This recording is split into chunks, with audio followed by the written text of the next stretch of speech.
Hello everyone, welcome to current affairs education. आज के session में हम चर्चा करेंगे 20 जनवरी के महत्वपूर्ण करंट अफेयर्स जो परीक्षा की दृष्टि से महत्वपूर्ण है। बने रहिए मेरे साथ वीडियो के एंड तक।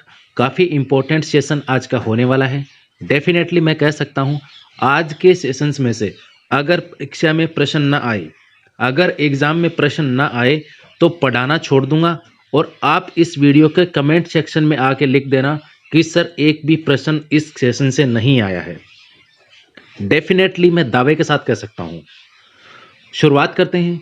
काफ़ी महत्वपूर्ण सेशन है, अंत तक देखिएगा और ज़्यादा से ज़्यादा वीडियो को शेयर करना है, सभी को लाइक करना है और प्रश्न जो पूछता हूं सेशंस के दौरान उनका जवाब भी देना है। अगर आप यूपीएससी सिविल सेवा परीक्षा की तैयारी कर रहे हैं तो इस इंफॉर्मेशन को स्किप मत कर देना। Unacademy rise 2 program, largest online daily test series on GS paper 1 for UPSC CSE prelims exams, daily 8:30 बजे सुबह। इसके बारे में मैं आपको बताता हूं। The complete deal for UPSC CSE aspirants, और ये बनाया गया है टॉप अनअकैडमी एजुकेटर अंकित अवस्थी के द्वारा। इसमें शामिल होंगे Indian polity, economy, geography, history, science and technology, environment and ecology, art and culture. पूरा पाठ्यक्रम इसमें कवर होगा। इस टेस्ट के बारे में आपको बताता हूं। ड्यूरेशन होगी इसकी 30 मिनट। 30 मिनट का समय, 40 marks, 20 questions per day, language English और हिंदी जो आपको अच्छी लगे। इसमें इनरोल कैसे करें? इनरोल करने के लिए go to the play store and download the Unacademy learning app. उसके बाद में खुद को रजिस्टर करें। लिंक इसके डिस्क्रिप्शन में भी मैंने डाल दी है। और आप हमारा कोड CAEYT10 जरूर यूज करें। इससे आप प्लस एक्सपीरियंस को फ्री अनलॉक कर सकते हैं। CAEYT10। अगर आप कोई कोर्स बाय करते हैं अनअकैडमी पर तो यूज कीजिए हमारा code CAEYT10 and get 10% instant discount. Link description और कमेंट बॉक्स में अवेलेबल है। सबसे पहले हम बात करेंगे ड्रैगन फ्रूट की। क्यों चर्चा में है ड्रैगन फ्रूट? देखिए, इसका नाम परिवर्तित कर दिया गया है। क्या नाम रखा गया है? कमलम। कमलम इसका नाम रखा गया है। गुजरात के मुख्यमंत्री हैं विजय रूपाणी। उन्होंने इसकी घोषणा की है कि ड्रैगन फ्रूट को अब कमलम के नाम से जाना जाएगा। अगर मैं बात करूं ड्रैगन फ्रूट की तो ये एक कैक्टस की तरह दिखने वाला फल है। काफ़ी टेस्टी होता है। खाने में इसका स्वाद है वो तरबूज के जैसा होता है और इसके अंदर जो बीज होते हैं वो काले रंग के होते हैं। ड्रैगन फ्रूट है ये सेंट्रल अमेरिका, मेक्सिको में इसको पिताया के नाम से जाना जाता है। इसके अलावा स्पेन में इसका सर्वाधिक उत्पादन होता है। ठीक है। और वर्तमान में इसकी खेती है वो भारत में भी की जा रही है, काफ़ी मात्रा में, काफ़ी बड़ा प्रोडक्शन हो रहा है। तो ये आपको याद रखना है, ड्रैगन फ्रूट का नया नाम है कमलम। नेक्स्ट है कालका मेल एक्सप्रेस। सुना होगा आपने, काफ़ी लोगों ने यात्रा भी की होगी कालका मेल में। कालका मेल है, इसका भी नाम परिवर्तित कर दिया गया है। इसका नाम होगा अब नेताजी एक्सप्रेस। क्या नाम होगा? नेताजी एक्सप्रेस। सबसे महत्वपूर्ण बात इसमें यह है कि ये भारत की सबसे पुरानी ट्रेनों में से एक है। अगर इसके नंबर आप देखें तो इसके नंबर हैं 12312, 12312। ये इस एक्सप्रेस, इस कालका मेल के नंबर हैं। ये चलती है हावड़ा से, पश्चिमी बंगाल में जो है कोलकाता में हावड़ा ब्रिज, वहाँ से ये चलती है और कालका हरियाणा तक आती है। और कालका से फिर एक टॉय ट्रेन चलती है जो शिमला को जाती है, जिसे कालका शिमला रेलवे कहा जाता है और वो वर्ल्ड हेरिटेज साइट है। ठीक है। वर्ल्ड हेरिटेज साइट्स की सूची में शामिल है कालका शिमला रेलवे। आप मुझे कमेंट करके ये बताइए, कालका शिमला रेलवे को विश्व विरासत का दर्जा कब दिया गया था? ये आप मुझे कमेंट में बताइए। फिर से पॉइंट पे आते हैं। ये कालका मेल है जिसका नाम परिवर्तित किया गया है नेताजी एक्सप्रेस। ये हावड़ा कलकत्ता से कालका हरियाणा तक आती है। इसका संचालन पूर्वी रेलवे के द्वारा किया जाता है। ईस्टर्न रेलवे के द्वारा इसका संचालन किया जाता है। इसकी शुरुआत की अगर मैं बात करूं, 1866 में इसकी शुरुआत ईस्ट इंडिया रेल मेल के नाम से की गई थी। तो यहां पर इस टॉपिक को क्लियर कर लेना। नेक्स्ट अगला है पराक्रम दिवस। वेरी इंपॉर्टेंट, डेफिनेटली एग्जाम में छपने वाला प्रश्न है। 23 जनवरी को पराक्रम दिवस मनाने की घोषणा। प्रतिवर्ष 23 जनवरी को पराक्रम दिवस वो मनाया जाएगा। क्यों? देखिए 23 जनवरी 2021 नेताजी सुभाष चंद्र बोस की 125वीं जयंती मनाई जाएगी और नेताजी सुभाष चंद्र बोस की जयंती के उपलक्ष्य में ही इस दिवस का आयोजन किया जाएगा और पहला पराक्रम दिवस 23 जनवरी 2021 को मनाया जाएगा और सुभाष चंद्र बोस की 125वीं जयंती, दोनों चीजें याद रखेंगे। सुभाष चंद्र बोस की अगर मैं बात करूं तो इनका जन्म 23 जनवरी 1897 को कटक ओडिशा में हुआ था। कटक ओडिशा में इनका जन्म हुआ था। अगर मैं मृत्यु की बात करूं तो 18 अगस्त को 1945, 18 अगस्त 1945 ताइपे, ताइपे ताइवान की राजधानी है और ताइवान में इनका निधन हुआ था। एक फ्लाइट क्रैश के दौरान इनका निधन हुआ ऐसा माना जाता है, लेकिन इनका जो निधन है, इनकी जो मृत्यु हुई थी वो इस दुर्घटना में हुई थी या नहीं, ये अभी तक भी संदेहास्पद है। इसके ऊपर अभी तक भी पूर्ण रूप से जांच नहीं हुई है। 18 अगस्त 1945 को इनका निधन हुआ था। अगर मैं बात करूं 18 अगस्त की तो 18 अगस्त को मेरा जन्म हुआ था। ये एक महत्वपूर्ण बात यहाँ पर है। नेक्स्ट है, जुलाई 1943 में आजाद हिंद फौज के सुप्रीम कमांडर बने थे ये। यहां पर एक संदेहास्पद बात यह भी है, याद रखना, काफी जगह काफी बुक में आपको लिखा हुआ मिलेगा कि भारतीय सेना की स्थापना है वो सुभाष चंद्र बोस ने की थी। नहीं, ये गलत है। भारतीय सेना की स्थापना सबसे पहले अगर मैं बात करूं तो रास बिहारी बोस ने की थी।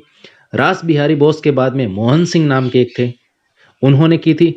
मोहन सिंह को अरेस्ट कर लिया गया था, उनके ऊपर इल्ज़ाम लगा दिया गया था।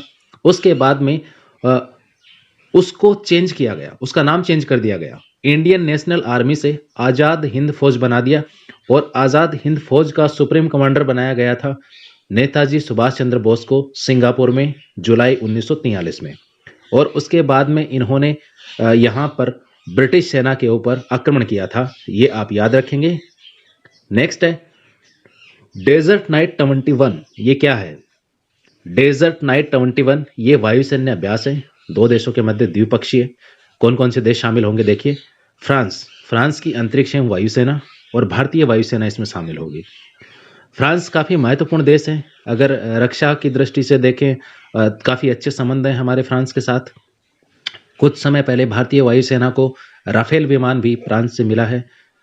और ये जो आयोजन होगा ये जोधपुर राजस्थान में होगा 20 से 24 जनवरी 2021 को इस वायुसैन्य अभ्यास का। फ्रांस की अगर मैं बात करूं तो फ्रांस और भारत के मध्य अन्य वायुसेना अभ्यास कौन कौन से होते हैं वो देखिए। सबसे महत्वपूर्ण है गरुड़। गरुड़ है वो फ्रांस और भारत की वायुसेना के मध्य होता है। इसके अलावा दो और हैं, पिच ब्लैक और ब्लू फ्लैग। पिच ब्लैक और ब्लू फ्लैग दोनों में भारत और फ्रांस शामिल है। हालांकि इनमें अन्य और देश भी शामिल हैं, काफ़ी सारे देश इनमें शामिल होते हैं। पिच ब्लैक है, ब्लू फ्लैग है, इनमें काफ़ी देश शामिल होते हैं। लेकिन गरुड़ ऐसी एक्सरसाइज है जिसमें केवल फ्रांस और भारत की वायुसेना ही भाग लेती है। अगला टॉपिक अपना राष्ट्रीय सड़क सुरक्षा माह। राष्ट्रीय सड़क सुरक्षा माह, पहला सड़क सुरक्षा माह है, ये 18 जनवरी से 17 फरवरी 2021 के मध्य मनाया जा रहा है। क्यों महत्वपूर्ण है? देखिए, अब तक अगर मैं बात करूं 2020 तक केवल सड़क सुरक्षा सप्ताह मनाया जाता था। सड़क सुरक्षा सप्ताह मनाते थे, यानी वीक, और अब इसको कन्वर्ट कर दिया गया है मंथ में। क्योंकि वर्तमान की अगर मैं बात करूं तो काफ़ी सारी डेथ्स, काफ़ी सारे एक्सीडेंट ऐसे होते हैं जो मानवीय चूक की वजह से होते हैं। ये एक रिपोर्ट है। काफ़ी सारे स्टेट्स तो ऐसे हैं जिनमें, जैसे मैं अगर हिमाचल प्रदेश की बात करूं, वहाँ पर एक रिपोर्ट आई, उसमें कहा गया 95% जो एक्सीडेंट होते हैं, रोड एक्सीडेंट होते हैं, वो मानवीय चूक की वजह से होते हैं। 95%। तो अदर स्टेट्स में भी आप देख सकते हैं, नेशनल लेवल पर भी आप गेस कर सकते हैं।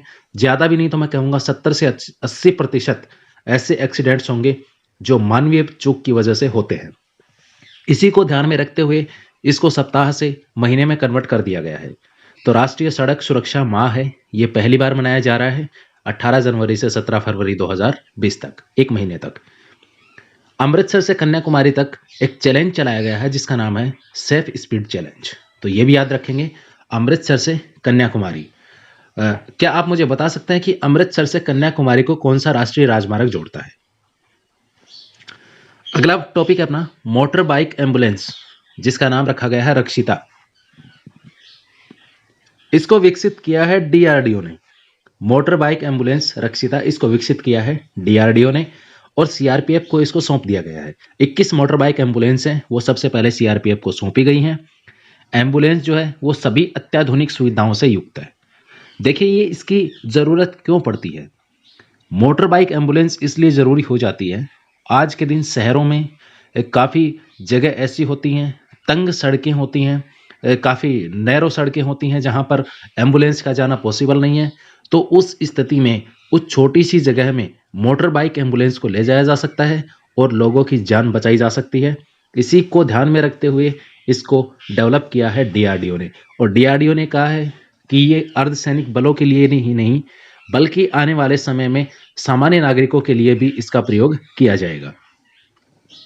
नेक्स्ट है अमेरिका के नए राष्ट्रपति व उपराष्ट्रपति कौन बने हैं। देखिए प्रश्न में यहाँ पे आपको नहीं बता रहा, खाली टॉपिक इसलिए चर्चा कर रहा हूं ताकि यहां से प्रश्न कोई भी बने आप अच्छे से कवर कर सकते हैं। अगर आपसे रक्षिता से संबंधित कोई सवाल पूछे तो आप बता सकते हैं किसने विकसित, किसके द्वारा विकसित की गई, किसको सौंपा गया सबसे पहले, ठीक है, नाम क्या है, ऐसे भी पूछ सकता है। तो रक्षिता नाम है, मोटर बाइक एम्बुलेंस डीआरडीओ ने विकसित की है, सीआरपीएफ को सबसे पहले सौंपी है। तो यहां से कितने भी प्रश्न बने एग्जाम में, कितने भी प्रश्न बनाए अगला, आप इसका जवाब दे सकते हैं। इस प्रकार मैंने इसका डिजाइन है वो मैंने चेंज कर दिया। पहले अगर आप हमारे कार्यक्रम देखेंगे इस सीरीज के तो उनमें पहले प्रश्न होता था फिर उसकी एक्सप्लेनेशन होती थी, लेकिन हमने रखा है कि हम डायरेक्ट एक्सप्लेनेशन टॉपिक की रखेंगे ताकि एग्जाम में कोई भी प्रश्न बने आप इसको नोट कर सकते हैं। और इसका पीडीएफ है वो मैं टेलीग्राम पे डाल दूंगा, टेलीग्राम की लिंक है वो डिस्क्रिप्शन में दी गई है।